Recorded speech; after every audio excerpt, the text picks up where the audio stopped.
So the title of the talk this morning, as you may see well above my head, is That Was Then, This Is Now, So What, Now What? In her recent published memoir, All That Is Bitter and Sweet, actress Ashley Judd writes about her journey, her healing, and her personal transformation, which is quite an amazing story, as one could imagine growing up in a household full of Judd women. I'm a huge Judd fan. One of the quotes that she makes in this book that spoke to my soul is, "That was then, this is now. So what? Now what?" I'm not sure what that represents for each one of you, but for me, it speaks volumes about what it means to stay centered and present in this perfect moment and to be engaged fully, the key word there is fully, in our here and now. As spiritual beings, as human beings, we are forever attached to what has been. We love to tell the stories of how things used to be, how good life was when we were younger, lived here or lived there, or was married to this one or that one. And the list goes on. Sometimes we can become so stuck in yesterday that we can't have a thriving today. We can get so caught up in thinking of our past, thinking of our future, that the beauty of right where we stand goes unnoticed and literally unlived. Today we will talk about our past as individuals, our past as a powerful, thriving community. How do we honor what has been and yet not remain so attached to those memories that we cannot move forward successfully? Hear me when I say that memories are a wonderful thing. Memories can anchor us in great love, gratitude, and can be tools for measuring our spiritual unfoldment. But memories can also cause us to long so much for something that is past, that we can't give ourselves permission to create new life and new opportunities. The beginning statement that Ashley spoke about in the book was, "That was then, this is now." We cannot live in the then and have a healthy and joyful now. We must be willing to honor what has been, good or not so good. Honor the lessons learned, chalk it up to continued spiritual education, and move on to the next grade in the college of universal oneness. Life is a school. Life is an amazing classroom. The next part of that statement was, so what, now what? Whatever happened has happened. Do we get that? Whatever has happened has happened. We cannot change it, but we can change our thinking about it, which in turn gives us the opportunity to heal and to transmute any energy around our history. Replaying, retelling the story gives it life. I'm going to say that again. Replaying, retelling the story gives it life, energy, and power over us. But when we are open and receptive to saying, yes, this happened, but it does not define who I am and who I am not. I am far more than my past stories, and I am creating new adventures, new successes, and relationships that enhance my spiritual journey. Today I say, so what to my past? I have gained great wisdom from all that I have experienced, and I am empowered because of it. Today I affirm with power and authority, I am the thinker who thinks the thoughts that creates the things. And today I ask and I affirm to the universe, now what? Let my good be made manifest, and so it is. That was then, this is now. So what? Now what? I don't know if that speaks to you. It just blows me away every time I think about it. Because the truth is, I can look back on my own journey and I can get stuck missing people and things so much that I can't see what is in front of me in the moment. Does anybody else ever do that? You know, Gladys and I used to do that song about the memories, and she would say, everybody's talking about the good old days. The winters were warmer, the springs were brighter, and she goes into the song, memories. And I would play that song, and I would think, yeah, that's true. Everything that was, but when we're in it, we can't see it as being a beautiful thing. Or we can't see it as there's hope that this is going to shift and change for me, and I will survive it. So one of the things we have to do, and one of the things I've learned, and I'm going to step down here so I can click my PowerPoint is, I got a little ahead of myself. So one of the first things that we want to talk about in it is the first line of that was then. So should I lay this down? There we go. That was then. How do we embrace and release our past? That's the big thing. And the key word of there is how do we embrace it before we release it? And so what we want to keep in mind is no matter what the experience was, we bless it. And one of the things that I've learned through life is what we do not bless becomes a pest.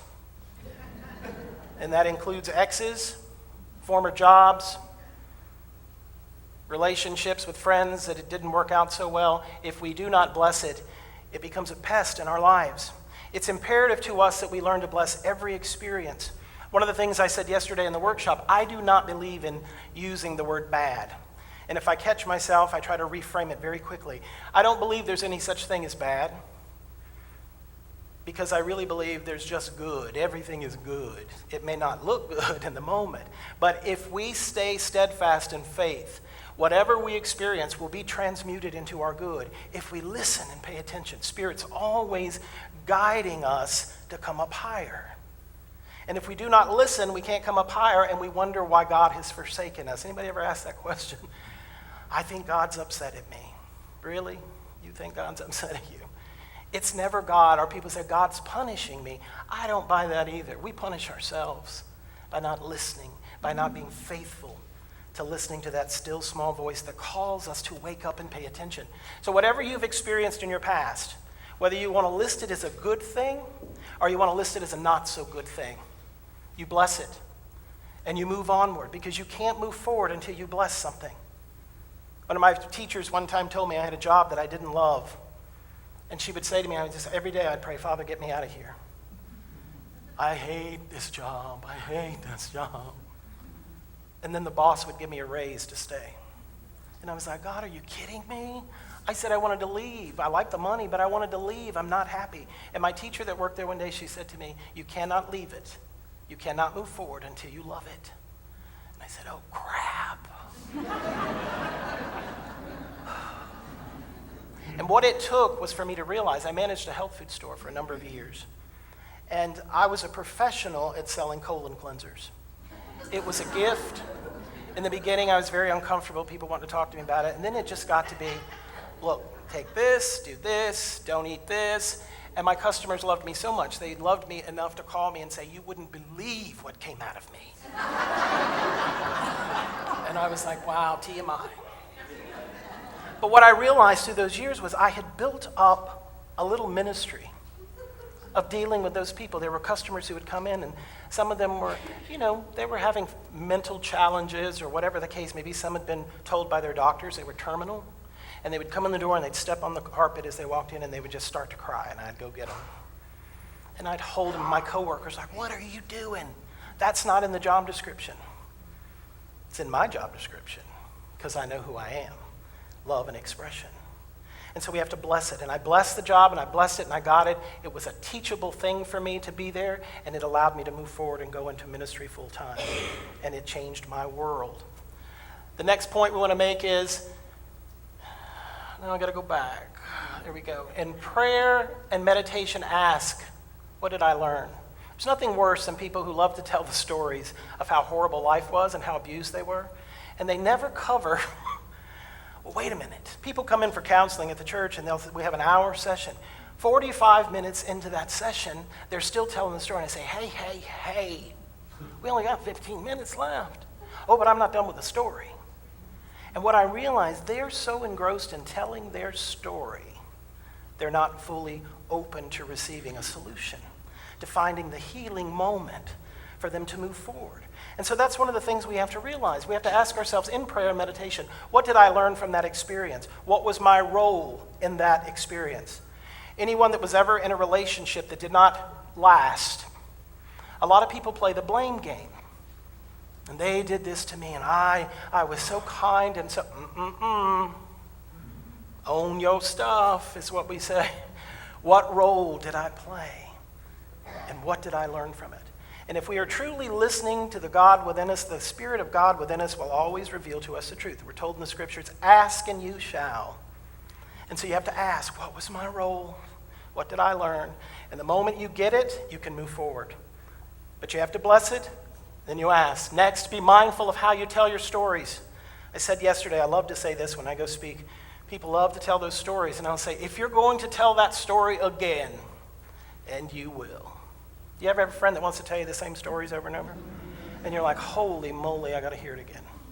So if you're going to tell that story one more time, and you do the whole thing, Father, Mother, God, tell me what you learned.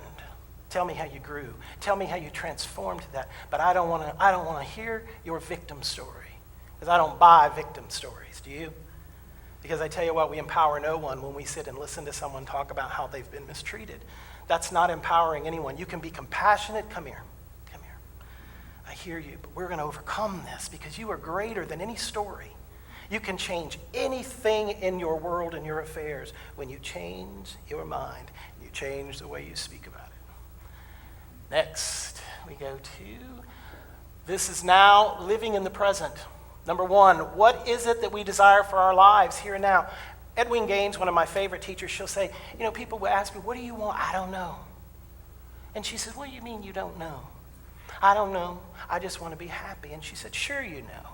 So she tells that wonderful story about, imagine if you called up Sears and said, Sears, send me something that I'd like.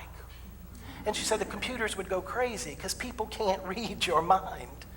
You know in the stillness of your heart, you know in the quietness of your mind what it is you desire. And some people say, I just want to be happy. Well, what does that look like to you? What does that feel like? I just want to be healthy. How does that feel to you? What do you visualize? So we have work to do around manifesting what we desire in our lives. And so it's always about living in the now. What do you desire right now, right now, right now, right now? And people go, well, one day. Don't tell me about one day. Right now, what do you want? I want a happy, healthy relationship that I feel empowered by and that I feel nurtured by. Oh, alrighty, what's that going to be like for you? How are we going to get the ball rolling? Well, I don't know. Are you dating? No. Are you on Match.com? No. Well, what do you think? It's going to drop out of the sky? You got to move. You got to move. You got to do something. Get the energy moving. I think it's in religious science. They say when you treat prayer treatments, when you treat, move your feet. And I love that. It's up to us, and the God within us will guide us which path to take, but it's up to us to want it and to do something about it. Number two, be clear on what you have experienced and how you will now. Be clear on what you have experienced and how you will now make choices not to go down that road again. We can have one drama after another in our lives. I have a sister. I hope she doesn't look at YouTube later.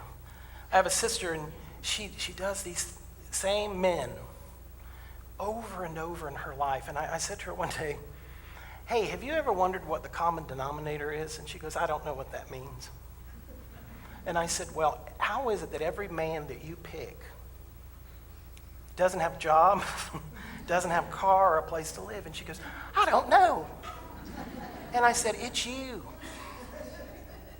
And she goes, what do you mean? And I said, you're a magnet for that, sister. Do you not get that? She goes, no, that's not true. She goes, they're just attracted to me. I said, I know, for your car and for your house and a place to, be able to eat all your food. And I said, you've got to change you, and then your magnet will shift polarities, and you will draw something different to you. We keep waiting for the world to change. Remember that song, Waiting on the World to Change?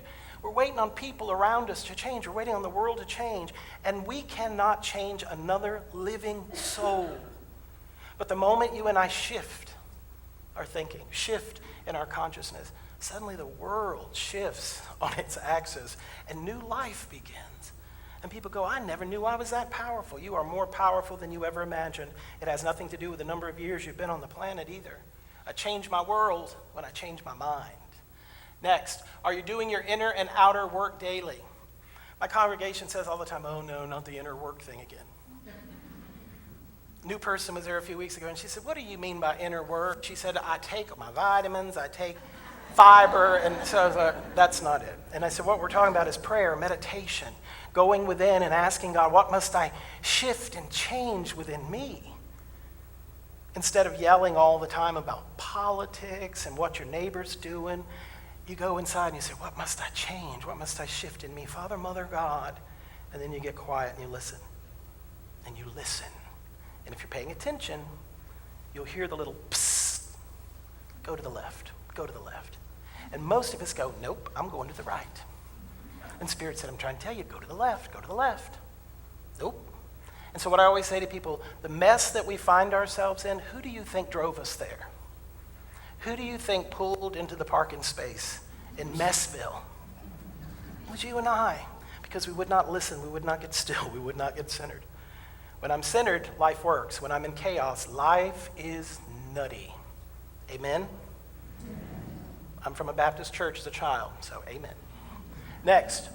Are you living your principles? Woo, that one gets people every time. Are you living your principles? And so we all know what some of the truth principles are in New Thought and in Unity. But the number one truth principle for me in my life is, are you nice? I don't give a rip how spiritual you tell me you are and that you can clean your kundalini with a Q-tip. I'm telling you, I've seen all the workshops. You can talk all day long till the cows come home and how spiritual you are, but if you are mean and nasty, somebody's lying to me. And I said yesterday in the workshop, you don't have to say a word. You can walk into a room and people feel your presence. They know love when they see it. They know resentment and fear and anger and hatefulness. They feel it. And so we have to check ourselves every day. Where am I coming from today, Father?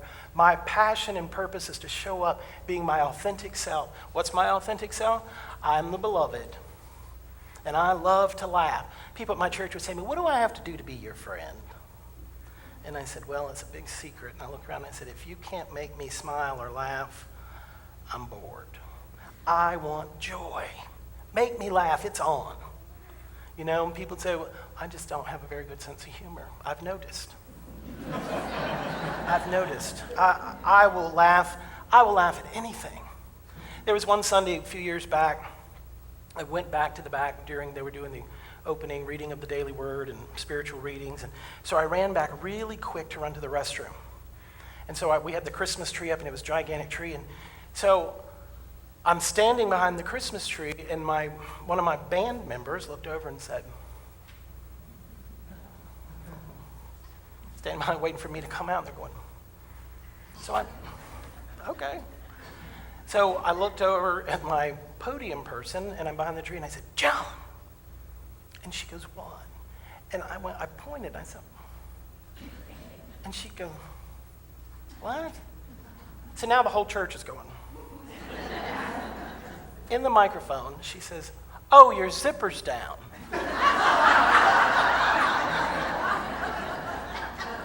Well, I tend to turn red pretty easy. And so then I walked out, and they're all laughing hysterically. And so I had to change the energy very quickly, and I said, I knew that it was down. I was seeing if you were paying attention. And so I got to laugh at myself, and I couldn't quit laughing. And so finding joy, there is nothing greater to heal the body, mind, and spirit than laughter. So if you haven't tapped into your humor, get in prayer and tap into your humor. It makes a huge difference. Live your principles. Be joyful. Be kind. Be loving, especially when you walk into this building. Because you don't realize it, but every one of us brings a vibration with us when we sit in the seats. And that's what changes and builds new life and new energy. Is I am a joyful soul the moment I walk. No, wait, as soon as I pull into the property, ooh, I feel it. I feel love. I feel joy. I feel peace. And I'm so happy to be here because I get to be with other people that feel that same energy. It spreads around very quickly. That was then. How do we embrace and release our past? Have we done that? I'm going backwards. So what? That's what I say. I went backwards. So what? It's what it is. What am I going to do about it? That's the big question. One of my teachers, one time I called her, and I said to her, she said, well, if you want to talk, you call me, and we'll do some spiritual counseling. And it was Edwene Gaines. Have anybody ever seen Edwene? She's not a shy little thing at all. And so I was a little apprehensive about calling her, and so I called, and she got on the phone. She goes, what's up, sugar? And I said, well, so-and-so in the church was mean to me. Oh. She goes, what'd they do? And I told her, and she said, oh, sugar. Oh, if I was there right now, I'd hold you in my arms, and I'd just rock you. And I feel my heart start spinning because I know she's going to punch me right in the throat. And then she goes, what else? And I said, well, I just, it really took the mojo out of me doing what I do because, and she said, oh. And she said, are you done? So I said, I don't know what kind of spiritual counseling that is. So I said, yeah, I'm done. And she said, take a deep breath, will you? So I went, and she said, are you ready for some spiritual truth? And I said, yes, ma'am. Yes, ma'am. So I grabbed onto my chair. It was on speakerphone. And she said, you are not there to win a popularity contest. Do you hear me? So I kind of thought that was in the job description. And she said, you are there to teach truth. And if they don't like it, they can leave. And she said, and what you have to know as the powerful child of God that you are and as the minister of a church is that for everyone that doesn't like something, they can go. But guess what's coming next week? 5 more who are joyful, happy people who love to tithe, love to serve, and love to experience the joy of other seekers and finders of truth. And she said, now what do you have to say about that? And I said, goodbye. And to this day, when I start feeling that I'm not enough for someone, I hear, you are not there to win a popularity contest. And I said, amen, brothers and sisters, amen. We are here, all of us, to express our truth and our light and our love to one another. And we must be kind and mindful while we do it. You got that? Everybody has an opinion. Do you know that? If you went around the room right now, everybody, what's your opinion? What's your opinion? And they got one. And the interesting thing is we all think ours is the ruler of the universe. And it's not. God has another plan. Do you ever notice that? And things sometimes we have to do like in the rodeo, now they used to wrap up the little cow and then they go.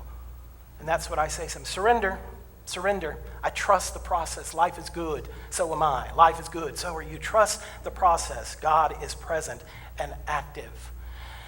Thou shalt not. Oh, yes, it happened. I survived it. Hey, I survived a lot. How about you? How many times did you think you weren't going to come out of something? Some of us have been near death before and didn't think we were going to survive. And here we are. Life is good. We always make it. And that's my favorite affirmation. I always make it. The universe always has my back. I don't care what it looks like. The universe always has my back. The universe always has your back. Believe that. Write that down and put it on your fridge. Thou shalt not whine and complain, and keep telling that story over and over. Nobody wants to hang with a whiner unless they're another whiner. And then they try to outwhine each other. You ever notice that? So I was saying yesterday in the workshop, people say, let me tell you my story. And say, I went through it, and the person said, you think you had it rough. So then they want to out-dramatize each other. And they really get into telling it. And that's when I go, I don't want to hear that anymore. Tell me something good. Tell me something good. And that's one of the things in church. When I first got into ministry, I was just I can't wait to do this. And people would come up after church, and they would say to me, can I tell you something? Well, sure you can. It was too hot in there today. The next person, it was too cold in here today. I was freezing. I thought I would have been dead for a week. The next one, have a good week. Next person, I don't know who the soloist was, but they were off pitch. I don't like all that music. That's too, we're supposed to be reverent and quiet. Can't we just do Bring It in the Sheaves? One song and go home. Could we cut out that daily word mess and the meditation? I've got places to be. So after a while, it was like, it's too much. And so finally I would say, tell me something good. What? Tell me something good. There were other people laughing, singing, joyful, clapping their hands. And you were the one with all the complaints. Tell me something good. And they go, oh. And they'd walk away. And so the lesson was, it's you again. So that's why I always tell the congregation, if you're unhappy about something and everybody else around you is having a good time, guess who it is? It's you. And it's me sometimes. Sometimes other people find something humorous, and I love to laugh. I go, that wasn't funny. And everybody goes, that was hilarious. Are you kidding me? Oh, it's me.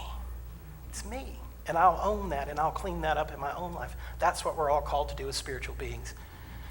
Our experiences do not define us. Our thinking about them does. What do you think about your past? Oh, I wish I hadn't done that. There's not a thing in my past that I did. And let me tell you, I've had some fun, folks.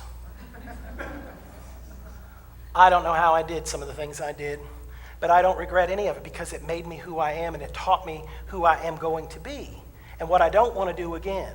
So rather than shame yourself for the messes you've done, you say, you know what I learned? I don't ever have to play at that level ever again. I am wiser than I've ever been. Thank you, God. Today's a new day, and my past is no more. Next, I am not a victim, but I am victorious. We lay aside the victim thing. No more victims, right? No more telling people how bad life was, how someone before has beat us up and beat us down. But if you tell it, and you say, I learned so much through that experience. People say, when I was growing up, my parents always told me children were to be seen and not heard, and I never found my voice. Today's a new day. Find that voice, start talking. Here's a microphone, start talking. Say something. Oh, but I'm not allowed to. Yes, you are. Yes, you are. No more victims, but victorious. Next. I'm having a good time. Now, okay, let's do this one. Now what? Forgive what was and whoever we're blaming. Please quit blaming your ex and quit blaming your grandmother and your grandfather and your mom and daddies. The truth is they did the best they could do with who they were in the moment. It took me years to learn that I did not like my father. He was the grumpiest thing I ever met in my life, always yelling. And when he was dying, and I'd have to help my mom walk him down the hallway, this big man that I always feared, suddenly I had the most compassion, helping him walk down the hallway to go try and feed him. And it was like suddenly everything shifted. The night that he died, I asked everyone to step out of the room, and I sat by the bed and I said, it's finished. He was already in a coma. But I said, it's finished. I always loved that when Jesus said that. It is finished. And I said, I always thought I hated you.